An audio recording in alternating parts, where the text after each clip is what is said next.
Hello students. So we are back with our next chapter, that is the 13th chapter, skin, the jack of all trades. इस chapter में हम skin के structure, उसके functions के बारे में बात करेंगे। फिर स्किन के जो डेरिवेटिव्स है, मतलब कौन सी ऐसी चीजें हैं हमारी बॉडी में जो स्किन से डिराइव होती हैं या स्किन से निकलती हैं। And then heat regulation. तो ये चैप्टर छोटा सा चैप्टर है और सिंपल चैप्टर है, लेकिन बहुत इंटरेस्टिंग है। As I have already told you, human physiology बहुत इंटरेस्टिंग होती है और आप सबको इसलिए पढ़नी चाहिए क्योंकि सिलेबस में है, और इसलिए भी पढ़नी चाहिए क्योंकि ये हमारी अपनी बॉडी के बारे में बात हो रही है। We should be aware of what is there in our body. तो अब देखो नाम क्या है चैप्टर का, skin the jack of all trades. तो the jack of all trades का मतलब क्या होता है? मल्टीटास्किंग, है ना। इफ समबडी इज मल्टीटास्किंग तो हम उसको कहते हैं कि he is the jack of all trades. मतलब एक ऐसा बंदा जो कि बहुत सारी काम कर सकता है, who is good at many things, बहुत सारे काम कर सकता है वो अच्छी तरह से। तो हमारा जो स्किन है वो एक ऐसा ऑर्गन है जो कि हमें बहुत सारे फंक्शंस परफॉर्म करके देता है, हमारे लिए बहुत बहुत यूजफुल है।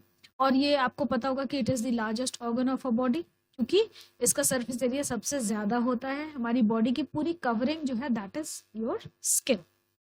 ओके, नाउ स्किन जो है आपकी बुक में जो दे रखा है कि it is not just a simple covering to hold all the body substances inside, बल्कि ये मतलब सिर्फ एक पेरीफेरी नहीं है, हमारी बॉडी की एक बाउंड्री नहीं है कि एक पेरीफेरी है या सर्कमफ्रेंस है या बाउंड्री है जो कि हमारे सारे ऑर्गन्स को अंदर कंट्रोल करके रखता है, वो तो है ही।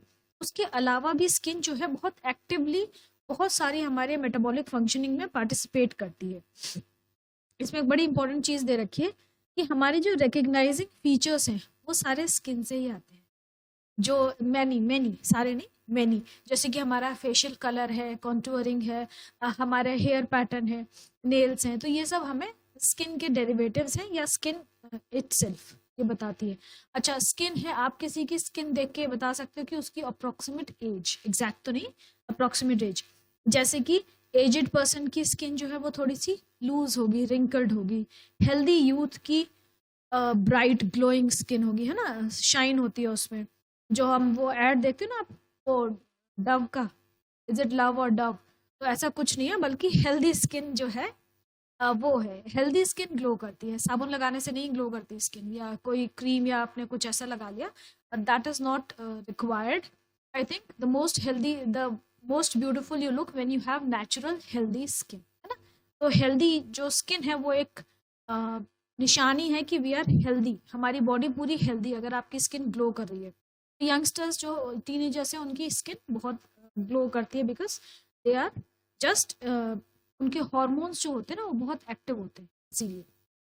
तो यहाँ पे बच्चों को पिंपल्स की भी प्रॉब्लम होती है, वो भी हम आगे पढ़ेंगे। That is also a hormonal imbalance, क्योंकि आप लोग चेंज ओवर हो रहे हो एक एज से दूसरी एज में, आपका ट्रांजिशन पीरियड है। ओके, देन टेंडर इन्फेंट की जो स्किन होती है वो बहुत सॉफ्ट होती है। जो छोटा बेबी होता है उसकी स्किन बहुत सॉफ्ट होती है, हम कहते हैं ना बेबी सॉफ्ट स्किन। तो it is so smooth and so soft to touch, क्योंकि वो अभी एक्सटर्नल एनवायरनमेंट के इतनी कांटेक्ट में नहीं आता है, वो अपने घर में ही रहता है and he is well cared for, he or she whatever, well cared for. तो उसकी स्किन जो है बहुत सॉफ्ट, बहुत टेंडर होती है। तो बेबी लाइक स्किन सबको चाहिए होती है, बट वो आपके खाने पीने के हिसाब से स्किन का टेक्सचर चेंज हो जाता है। ओके, तो यहाँ पे हम स्किन के बारे में बहुत सारी चीजें पढ़ने वाले हैं। स्किन को एक और नाम दिया गया है, एक निक नेम है मास्टर ऑफ मेनी टास्क, मतलब सेम चीज है कि skin performs many functions. Skin is the largest organ of a body, it accounts for 15% of an adult total body weight. हमारी बॉडी का जो 15% वेट है वो हमारे स्किन का वेट है। और स्किन जो है एक इम्पर्मिएबल बैरियर है, इम्पर्मिएबल बैरियर है, मतलब ये बाहर से हमारी स्किन में, हमारी बॉडी के अंदर बहुत सारी चीजों को एंटर करने से रोक देता है। It acts as a barrier. तो स्किन है क्या? It is the outermost covering of the body, it is stretched all over in the form of a layer. और यहाँ पे बहुत सारे स्ट्रक्चर्स और ग्लैंड्स जो हैं कि स्किन से डिराइव होते हैं, जिनके बारे में हम पढ़ने वाले हैं। ओके, फंक्शंस क्या हैं स्किन के? अच्छा, स्किन को इंटेग्यूमेंट भी बोलते हैं, ठीक है। Integumentary system refers to the skin only, skin और उसके डेरिवेटिव्स को ही रेफर करता है integument word, integumentary system. Okay, पहला जो सबसे इंपॉर्टेंट फंक्शन है प्रोटेक्शन। प्राइमरी फंक्शन, प्राइमरी मतलब सबसे इंपॉर्टेंट फंक्शन क्या है स्किन का, कि प्रोटेक्ट करता है हमारे इंटरनल ऑर्गन्स को, हमारी बॉडी के ऊपर एक कवरिंग बनाता है जो कि हमें बहुत सारी चीज़ों से बचाती है। तो वो क्या है? पहला तो it protects the underlying tissues from mechanical shocks. Protection के अंडर उसके सब फंक्शंस दे रखे, सब पॉइंट्स, ठीक है। तो मैकेनिकल शॉक्स मतलब कि एक्सटर्नल इंजरी, जैसे यहाँ पे अब किसी ने मार दिया, मेरा हाथ है, यहाँ पे मैं अगर फिंगर को अंदर घुसाऊं तो फिंगर अंदर घुसेगी नहीं, है ना, क्योंकि मेरा बैरियर है। अगर ये स्किन नहीं होगी तो क्या होगा कि फिंगर हमारी ब्लड वेसल को टच करेगी, बोन को टच करेगी, फ्लैश को टच करेगी, तो इन्फेक्शन हो जाएगा। तो स्किन जो है हमें तो मैकेनिकल शॉक से बचा रही है। दूसरा, हमें प्रोटेक्शन दे रही है, हमारी जो इंटरनल जो ब्लड वेसल्स हैं उनको बचा रही है, उनको प्रोटेक्ट कर रही है। दूसरा, हमारी जो स्किन है उसकी वजह से हम वाटर लूज नहीं करते हैं, एक्सेसिव लॉस ऑफ वाटर ये प्रिवेंट करती है ना। It also prevents excessive loss of water. नहीं तो अगर ये ओपन होगी, ये नहीं होगी, इसकी जगह हमारे टिश्यूज ओपन होंगे तो वाटर इवेपोरेट होता रहेगा एनवायरमेंट में, है ना। It prevents that. Then it also prevents the entry of harmful substance और डिजीज कॉजिंग जर्म्स। हमारे चारों ओर सराउंडिंग्स में जर्म्स ही जर्म्स है ना, बहुत सारे इन्फेक्शन है। तो हमारी स्किन अगर नहीं होगी तो वो सारा इन्फेक्शन हमारे जो सॉफ्ट टिश्यूज में एंटर कर जाएगा। And it also protects the body against ultra violet light. हमारे जो अंदर के सेंसिटिव ऑर्गन्स हैं उनको यूवी लाइट से भी प्रोटेक्ट करती है। और यूवी लाइट जो है हमारे लिए बहुत खतरनाक होती है, इट कॉजेज कैंसर। और ज़्यादा इसीलिए हम कहते हैं कि जो ज़्यादा बहुत तेज़ धूप होती है उसमें आपको डायरेक्टली नहीं बैठना चाहिए, क्योंकि वो हमारी स्किन को नुकसान पहुंचाती है। Okay, second function is sensation. Sensation का फंक्शन तो पता ही है हमें कि हमारी जो स्किन है it acts as a sense organ for touch, pain, pressure, heat etcetera. हम इसमें स्किन पे फील करते हैं सारी चीज़ें। Next is temperature regulation. अब स्किन जो है हमारी ये टेम्परेचर रेगुलेशन कैसे करती है? क्योंकि अगर ठंड है, कोल्ड वेदर है, ठंड का सीजन है, ठंड का मौसम है, तो हमारी स्किन जो है हमारी बॉडी हीट को लूज होने से प्रिवेंट करती है, बॉडी हीट को अंदर ही कंटेन करके रखती है। It prevents loss of heat in cold weather, ठीक है। और गर्मियों में क्या होता है? गर्मियों में हमें स्वेटिंग होती है, स्वेट हमारा स्किन के पोर से इवेपोरेट होता है और इवेपोरेशन से कूलिंग इफेक्ट प्रोड्यूस होता है। तो गर्मियों में क्या होता है? उल्टा काम होता है कि it facilitates loss of heat in hot weather.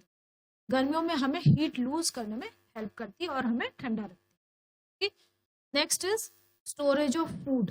हमारी स्किन जो है उसमें एक फैट की लेयर होती है, सबक्यूटेनियस लेयर होती है फैट की, जिसमें कि फैट की लेयर रहती है स्पेशल सेल्स में, which acts as reserve food.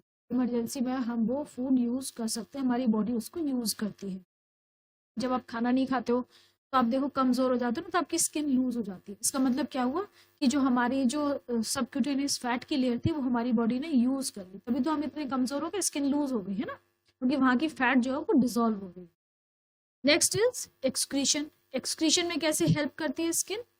कि इट स्वेटिंग के थ्रू वाटर और बहुत सारे सॉल्ट्स निकलते हैं हमारी बॉडी से, थोड़ा बहुत यूरिया भी निकलता है। और स्वेटिंग जो है वो मेनली टेम्परेचर रेगुलेशन में हेल्प करती है। हम उसको स्वेटिंग को एक एक्सक्रीटरी प्रोसेस नहीं मानते, ठीक है। स्किन थोड़ा बहुत एक्सक्रीशन का काम कर रही है, बहुत ज़्यादा हम उसको as an excretory organ consider नहीं कर सकते। एक्सक्रीटरी सिस्टम आप क्लास 10 में पढ़ने वाले, ठीक। तो मेनली स्वेटिंग के थ्रू जो स्वेट इवेपोरेट होता है उससे कूलिंग इफेक्ट प्रोड्यूस होता है, तो इसीलिए हम कह रहे हैं कि टेम्परेचर रेगुलेशन में हेल्प कर रही है। Next is synthesis of vitamin D.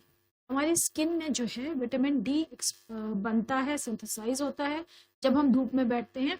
धूप में बैठने से मतलब ये नहीं है कि धूप में, हल्की धूप में बैठना चाहिए, ऐसे नहीं कि बहुत तेज धूप है तो हम वहाँ बैठे रहेंगे तो विटामिन डी तो सिंथेसाइज होगा, लेकिन उसके साथ साथ हमारा बहुत सारे फ्लूइड्स का भी लॉस हो जाएगा, तो फायदा नहीं होगा कुछ, और फिर अल्ट्रावायलेट रेज भी हमें नुकसान पहुंचाएंगे।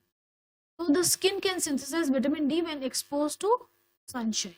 ये माइनर फंक्शन है, अभी साइंटिस्ट पूरा इसको डिस्कवर नहीं कर पाए हैं कि कैसे होता है एग्जैक्टली, लेकिन हल्की धूप में बैठना चाहिए, ठीक है, तेज धूप में नहीं, चाहे सर्दी हो चाहे गर्मी हो, क्योंकि हमें पता है too much sunshine may cause tanning and other ill effects, even skin cancer. Skin cancer भी हो जाता है। Next is the skin on our fingers and palms forms ridges and grooves. हमारी जो फिंगर की स्किन होती है, पाम की स्किन होती है, उसमें आप देखो लाइन्स है ना, हस्तरेखाएं जिसे हम बोलते हैं। तो we have ridges and grooves. Ridges होती हैं जो कि चलो ठीक है, रिजेस एंड ग्रूव्स के एक्सप्लेन करने आप लोगों ने पढ़ा हुआ है। तो रिजेस एंड ग्रूव्स मतलब ऐसे उभरी हुई लाइंस और गड्ढे, उनको रिजेस और ग्रूव्स बोलते हैं। तो इससे हमारी ग्रिप बन जाती है। एक स्मूथ सरफेस होगा उसकी ग्रिप उतनी नहीं होगी, और जो लाइंस हैं उसकी वजह से हमारी ग्रिप बनती है। तो स्किन हमें ग्रिप बनाने में भी हेल्प करती है। ओके, प्रोग्रेस चेक आ गया। List the 4 ways in which skin serves as a protective layer for our body। ये सारे 4 ways दे रखे है ना। Okay, next is cross out the items in the following list which are not the functions of the human skin. जो functions नहीं है उनको cross out कर दो। पहला सेंसेशन फंक्शन है, दूसरा रेस्पिरेशन, रेस्पिरेशन जो है वो फंक्शन नहीं है, ठीक है, रेस्पिरेशन फंक्शन नहीं है क्योंकि रेस्पिरेशन लंग्स के थ्रू होता है। Storage of glycogen, again storage of glycogen function नहीं है क्योंकि स्टोरेज ऑफ ग्लाइकोजन कहाँ होता है, लिवर में। एक्सक्रीशन फंक्शन है। डाइजेशन फंक्शन नहीं है क्योंकि डाइजेशन हमारा, आप डाइजेस्टिव सिस्टम हम पढ़ चुके हैं, डाइजेशन कहाँ कहाँ होता है, देखो माउथ से डाइजेशन स्टार्ट होता है, माउथ में होता है कार्बोहाइड्रेट्स का, है ना, स्टार्च डाइजेस्ट होता है, और उसके बाद स्टमक में आते हैं। स्टमक में किस चीज का डाइजेशन होता है, प्रोटीन्स का डाइजेशन होता है। और जो आपके स्मॉल इंटेस्टाइन है, स्मॉल इंटेस्टाइन में बाकी सारा डाइजेशन कंप्लीट हो जाता है। स्मॉल इंटेस्टाइन में आपके कार्बोहाइड्रेट्स, स्टार्च, कार्बोहाइड्रेट्स, प्रोटीन्स और फैट्स तीनों का डाइजेशन, ठीक है। तो डाइजेशन हमारा 3 जगह हो रहा है, ये ध्यान रखना। टेम्परेचर रेगुलेशन यस करता है, synthesis of vitamin D yes, skin does so. Secretion of hormone, skin हमारी हार्मोन सीक्रेट नहीं करती, हमारे एंडोक्राइन सिस्टम का काम है, वो भी आप क्लास 10 में पढ़ोगे, ठीक है। तो आपके जो ऑर्गन जो है, जो फंक्शंस हैं, वो क्या क्या हो गए, sensation, excretion, temperature regulation, synthesis of vitamin D, ठीक है, ये हो गए हमारे। अब हम बात करें कि हमारी स्किन का स्ट्रक्चर क्या है, स्किन कैसी है, उसका स्ट्रक्चर क्या है। ये डायग्राम जो है ना, ये बहुत इंपॉर्टेंट डायग्राम है, देखने में तो भयंकर सा लग रहा है, लेकिन 9th में ये ड्रॉ करने को आ जाता है, लेबलिंग के लिए भी आ सकता है, ड्रॉ करने के लिए भी आ सकता है। तो इसको आप लोग बना के रखना, प्रैक्टिस कर लेना इसकी, इतना डिफिकल्ट नहीं है, बस ये ब्लैक एंड व्हाइट प्रिंटिंग की वजह से ऐसा डिफिकल्ट लगता है, अदरवाइज बन जाता है, ठीक है। इसकी प्रैक्टिस कर लीजिएगा। अब देखो स्किन जो है वो ए और बी 2 कंपोनेंट्स ले रहे हैं हम उसके। एक तो है स्किन प्रॉपर, जिसमें कि हमारी जो स्किन है, ये इसकी अपर लेयर जो दिख रही है एपिडर्मिस, और इसकी नीचे वाली लेयर डर्मिस, इनको हम इंक्लूड करते हैं। दूसरा पार्ट है इसका डेरिवेटिव्स ऑफ द स्किन, मतलब स्किन से क्या क्या चीजें निकलती हैं, जैसे कि hair, nail, mammary glands, sweat glands and sebaceous glands. तो ये सारे डेरिवेटिव्स में आते हैं। तो अभी हम इस लेक्चर में पढ़ने वाले हैं स्किन प्रॉपर के स्ट्रक्चर के बारे में, तो मतलब एपिडर्मिस और डर्मिस। सो एपिडर्मिस क्या है, आउटर लेयर है जो कि हमें दिख रही है। इसकी भी 3 सब लेयर्स होती हैं। आउटर सबसे बाहर वाली होती है कॉर्निफाइड लेयर, या अभी आप पढ़ेंगे यहाँ पे नीचे दे रखा है स्ट्रेटम कॉर्नियम। दूसरी ग्रैनुलर लेयर होती है, ग्रैनुलर लेयर का कोई खास फंक्शन नहीं होता, बस ये इन दोनों के बीच में होती है। अंदर वाली जो होती है जर्मिनेटिव लेयर या मेलपिगियन लेयर, तो अभी हम पढ़ते हैं वो क्या होती है, ठीक है। अब स्किन प्रॉपर, स्किन प्रॉपर में आउटर एपिडर्मिस और इनर डर्मिस। अब हम सिर्फ एपिडर्मिस की बात करें।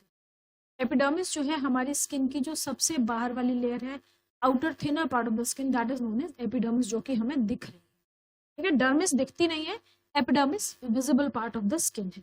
तो outer thinner part of the skin, और आप इसको ये भी कह सकते हो it is the visible part of the skin, जो कि हमें दिख रहा है, okay. It is formed of stratified epithelium piled up layer after layer. अब ये जो है इसमें मेन कंपोनेंट है स्ट्रेटिफाइड एपिथेलियम। ये वर्ड जो है स्ट्रेटिफाइड, स्ट्रेटिफाइड का मतलब क्या होता है, फोर्टिफाइड। स्ट्रेटिफाइड एपिथेलियम आपने जो आपका टिश्यूज चैप्टर था वहां भी पढ़ा था, है ना। तो स्ट्रेटिफाइड का मतलब फोर्टिफाइड, मतलब फोर्ट जैसा, किले जैसा, तो बहुत स्ट्रॉन्ग। मतलब ये है कि स्ट्रेटिफाइड एपिथेलियम जो है वो बहुत स्ट्रॉन्ग लेयर है जो कि हमें प्रोटेक्शन प्रोवाइड कर रही है। तो it is piled up layer after layer, एक के बाद एक बहुत सारी लेयर्स हैं स्ट्रेटिफाइड एपिथेलियम की। कुछ जगह पे एपिडर्मिस काफी थिक होती है, कुछ जगह पे एपिडर्मिस काफी थिक होती है, जैसे कि हमारी पाम्स, सोल्स, स्पेशली हमारी जो पैर की हील होती है ना, हील, एड़ी जो होती है, एड़ी फट जाती है ना, वो चीज। तो एपिडर्मिस जो है वहां पे काफी थिक होती है, हमारी पाम्स में, हमारे सोल्स में, और स्पेशली पैर के पूरे सोल में होती है, और स्पेशली हमारी जो हील्स होती है वहां पे। It is devoid of blood vessels at all places. Epidermis में कहीं भी ब्लड वेसल्स नहीं है, ठीक है। ब्लड वेसल्स कहीं भी नहीं है यहाँ पे। इसका मतलब अगर एपिडर्मिस में इंजरी होगी तो ब्लड नहीं निकलेगा, अगर ब्लड निकल रहा है, आपके अपने यहाँ पे स्किन में कट लगा, ब्लड नहीं निकल रहा है, इसका मतलब एपिडर्मिस में इंजरी है। अगर ब्लड निकल रहा है तो इसका मतलब वो इंजरी डर्मिस तक पहुंच गई है, जहाँ पे आपकी ब्लड वेसल्स प्रेजेंट है। ओके, एपिडर्मिस के फिर 3 सब लेयर्स होते हैं। सबसे पहली वाली है आउटर कॉर्निफाइड लेयर, या हम इसको बोलते हैं स्ट्रेटम कॉर्नियम। ठीक है, नाम याद रखने हैं इनके, स्ट्रेटम कॉर्नियम। स्ट्रेटम कॉर्नियम क्या है? सबसे बाहर वाली लेयर है एपिडर्मिस की, ठीक, सबसे स्ट्रॉन्ग है। outermost layer consisting of several piled up layers of flattened dead cells। सबसे बाहर वाली लेयर है, और क्या है इसमें? एक के बाद एक के बाद एक बहुत सारी लेयर्स हैं। एक, एक, दो, तीन, फिर एक, फिर दो, ऐसे ना बहुत सारी लेयर्स हैं, एक के बाद एक लेयर्स बनी हुई है इसमें। तो मैंने सेम कर दिया ऐसे, 1 layer, 2 layer, 3 layer, 4 layer, 5 layer, 6 multi layers हैं, एक के ऊपर एक हैं, वो पाइल्ड अप हैं और वो प्रोटेक्शन प्रोवाइड कर रही है। और सारी की सारी कैसी हैं? They are made up of dead cells. ठीक है, डेड सेल्स हैं सारे। और यहाँ पे ये जो सेल्स हैं they are made up of horny protein called keratin. एक बहुत टफ प्रोटीन से मिलके बनी है, जिस प्रोटीन का नाम क्या है? केराटिन। इसका नाम ध्यान रखना है। Keratin is found in the, कहाँ पे है? स्ट्रेटम कॉर्नियम में।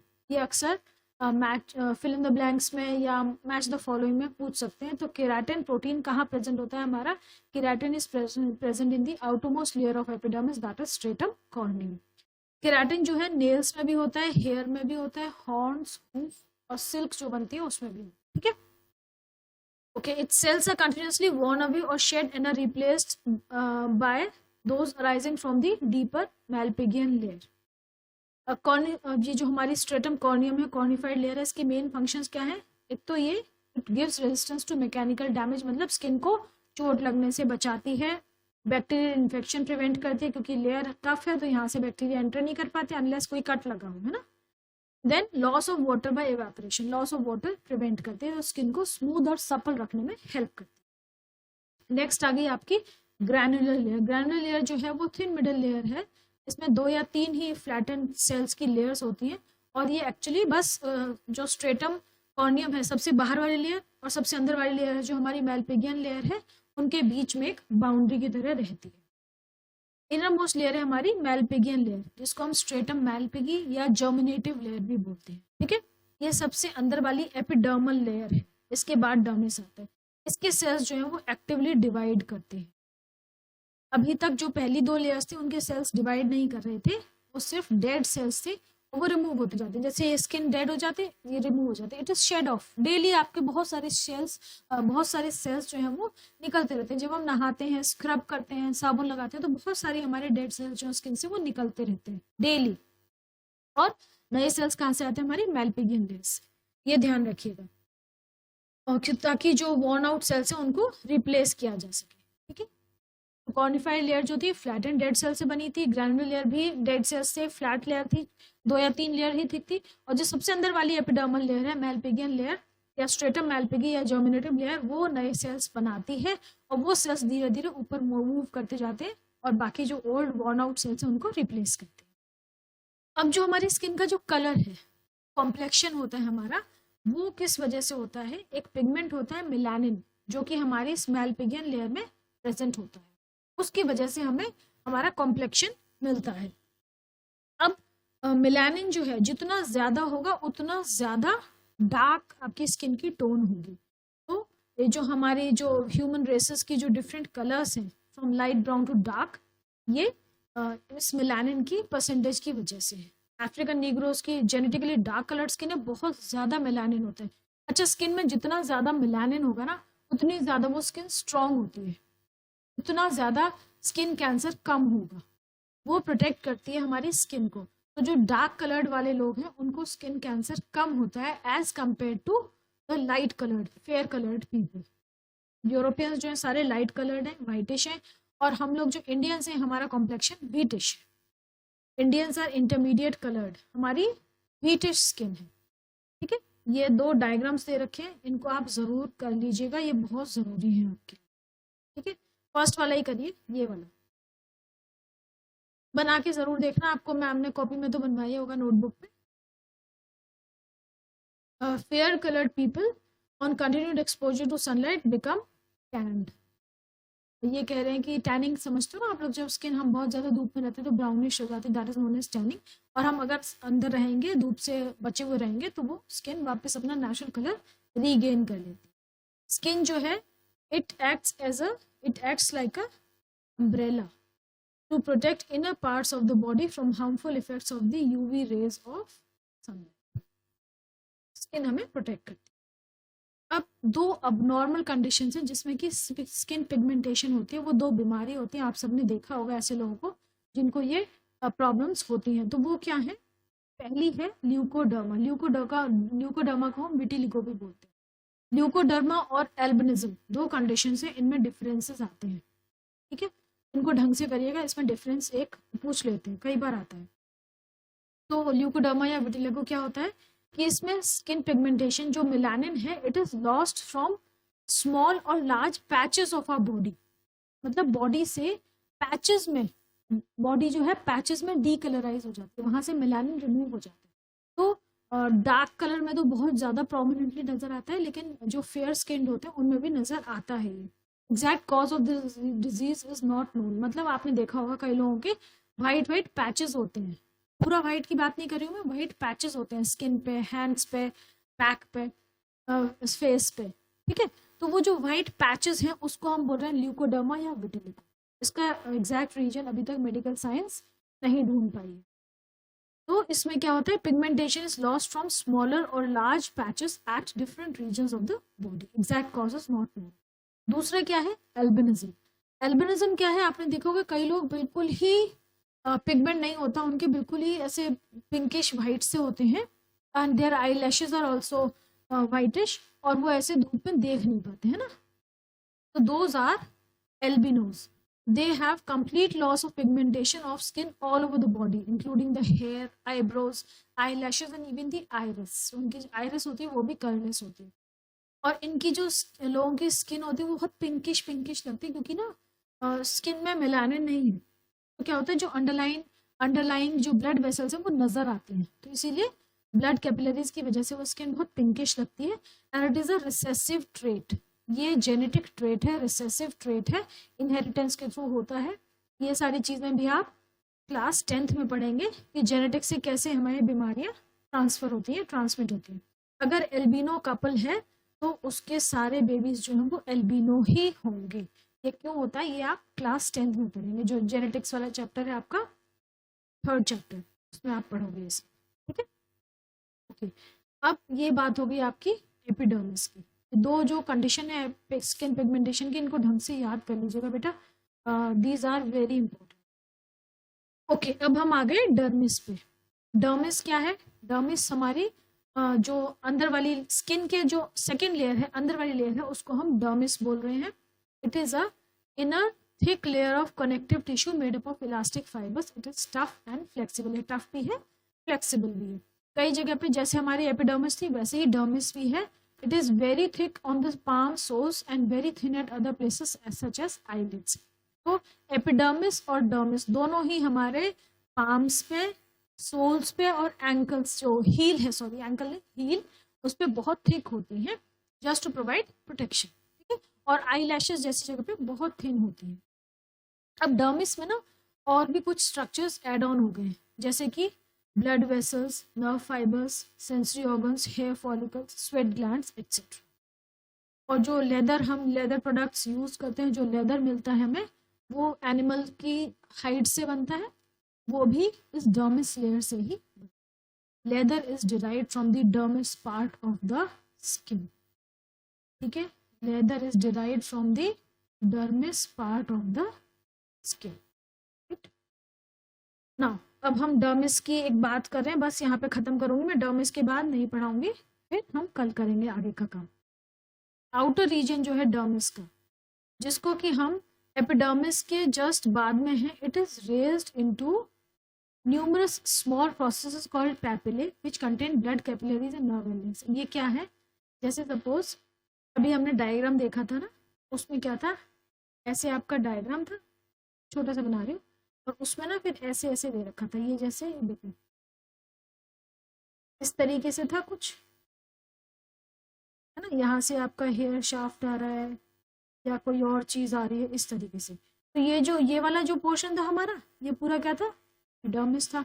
और ये जो नीचे वाली है पूरी, यहाँ से लेके यहाँ तक, ये क्या है, डर्मिस है।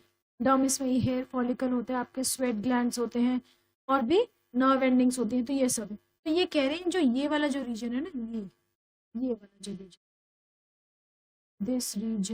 दिस रीजन, इसको ये बोल रहे हैं पैपिले। ठीक है, जो पैपिले वर्ड टर्म यूज कर रहे हैं, ये इसके लिए वर्ड टर्म यूज कर रहे हैं कि epidermis is raised into numerous small process called papillae. They epidermis नहीं, डर्मिस जो कि एपिडर्मिस में, ये एपिडर्मिस है, ये डर्मिस है।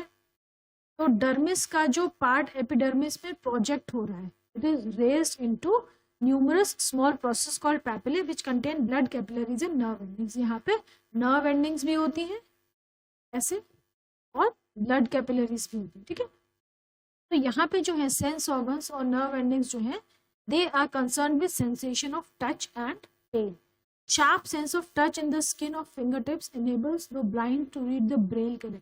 ब्रेल जो लैंग्वेज होती है, डॉट से होती है ना, वो डॉट्स क्या होते हैं, वो उभरे हुए होते हैं, दे आर रेज्ड। तो जब एक ब्लाइंड पर्सन आईज क्लोज करके उन डॉट्स को फील करता है ना, तो उसको पता चल जाता है कि क्या है। अच्छा, there are some more receptors in the deeper parts of the skin. अब स्किन में डीपर में और भी कुछ रिसेप्टर्स होते हैं which are concern with the sensation of pressure, pain, heat, cold. ठीक है, अब ये जो लेयर है हमारी, जो कि कहाँ प्रेजेंट है, डर्मिस के नीचे। The layer beneath the dermis contains numerous fat cells. Dermis के नीचे बहुत सारे फैट सेल्स होते हैं, डर्मिस में भी होते हैं। तो इस जो सबक्यूटेनियस फैट है जो हमारी, इसको हम एडिपोज टिश्यू बोलते हैं। ये एक तो हीट इंसुलेशन प्रोवाइड करती है, हमारी बॉडी की हीट को बाहर नहीं निकलने, हमारी जो इंटरनल टेम्परेचर उसको मेंटेन करके रखती है ना। हम लोग क्या है, होमोयोथर्मल, मतलब कि हम पोइकिलोथर्मल नहीं है, हम होमोयोथर्मल है। होमोयोथर्मल का मतलब क्या होता है कि our internal body temperature is not affected by the surrounding temperature. Surrounding temperature minus भी हो सकता है, लेकिन हमारा टेम्परेचर, अगर हम हेल्दी हैं, नॉर्मल है, हमें फीवर नहीं है, तो हमारा टेम्परेचर जो नॉर्मल टेम्परेचर है एक ह्यूमन बीइंग का, वही रहेगा 98.6 डिग्री फ़ारेनहाइट या 98.4 डिग्री फ़ारेनहाइट, है ना, जो हमारा नॉर्मल बॉडी टेम्परेचर है। तो स्किन जो है इंसुलेटिंग लेयर है और शॉक अब्जॉर्बर में चोट लगने से बचाती है, जो इंटरनल ऑर्गन्स है उनके डैमेज नहीं होने देती है।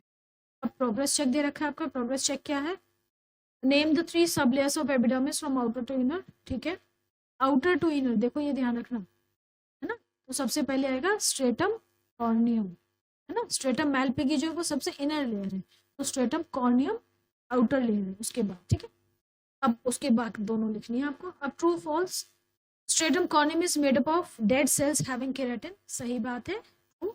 The Malpighian layer is hard and resistant to bacterial infection. Malpighian layer जो है वो हार्ड एंड रेजिस्टेंट है बैक्टीरियल इन्फेक्शन के लिए, नो। यहाँ पे मेलपिगियन लेयर की जगह क्या आएगा, stratum. Pigment melanin which imparts colour to the skin is found in the Malpighian layer, this is true. The dermis is very thick on palms and soles, ये statement सही है कि dermis is very thick on palms and soles, लेकिन अगर आपको ये statement ऐसे आए ना कि करेक्ट द फॉलोइंग स्टेटमेंट्स, अगर करेक्ट करने में आए कि राइट ट्रू और फॉल्स एंड करेक्ट, तो अगर करेक्ट, ध्यान देना, अगर ट्रू फॉल्स पे आ रही है तो ये ट्रू है, फॉल्स नहीं है, क्योंकि ओनली डर्मिस नहीं दे रखा। लेकिन अगर ये ऐसी आए कि राइट ट्रू और फॉल्स एंड करेक्ट, करेक्ट कर दो, अगर फॉल्स है तो उसको सही कर दो, तो आप क्या करोगे कि डर्मिस के साथ आप डर्मिस एंड एपिडर्मिस, क्योंकि एपिडर्मिस भी जो है वो लेयर भी हमारी पाम्स और सोल्स पे काफी थिक होती है। अगर आपको इस तरीके से पूछा जाए कि करेक्ट करो, तो आप एपिडर्मिस और डर्मिस दोनों मेंशन करेंगे। बात समझ में आ गई आपको मेरी, है ना, जो मैं कह रही हूँ। ठीक है, तो ये जो डायग्राम था स्किन का, ये कर लेना ढंग से। और अब हम नेक्स्ट क्लास में आगे करने वाले हैं, हम डेरिवेटिव्स ऑफ स्किन करेंगे नेक्स्ट क्लास में। ठीक है, तो ओके, याद कर लीजिएगा आप लोग इसको, डायग्राम प्रैक्टिस कर लेगा। And please let me know in the comment section if you don't understand anything, and please like and share the videos and subscribe to the channel. Please tell your friends also. ये ना हम बोल रहे हैं, लेकिन आप लोग इसको करो भी बेटा, है ना। ठीक, चलो फिर मिलते हैं नेक्स्ट क्लास में। Till then, take care.